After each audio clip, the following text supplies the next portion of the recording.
আজকে প্রথমবারের মতো রওনা হলাম যমুনা ফিউচার পার্কের উদ্দেশ্যে। যমুনা ফিউচার পার্কে যাওয়ার জন্য গুলশান ১ থেকে আমরা রওনা হব। ঘড়িতে এখন বেজেছে ১২টা ৩০ মিনিট। আমি খুব দুপুর দুপুর চলে যাচ্ছি, কারণ হলো দুপুরে গেলে ফাঁকা পাওয়া যায় আর একটা ফোনের কাজ করাবো, যার কারণে আমি খুব তাড়াতাড়ি বের হয়ে পড়েছি।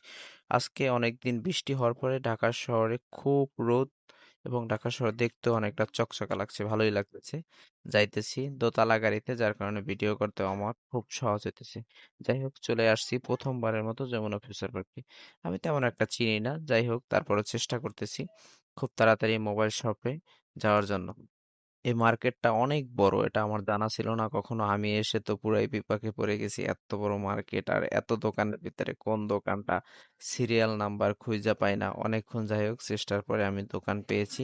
যাই হোক, সফলভাবে কাজ করাইতে পেরেছি। যারা এর আগেও আসছেন বা অনেকের আছে পুরোপুরি মুখস্থ বা চেনা, তারা অবশ্যই কমেন্ট করবেন। প্রথমবারের মতো আসছি তো, যাই হোক আমি নতুন ভিডিও করি, আমাকে সবাই সাপোর্ট করবেন, লাইক দিবেন, ইনশাল্লাহ আমি ভালো ভিডিও করবো।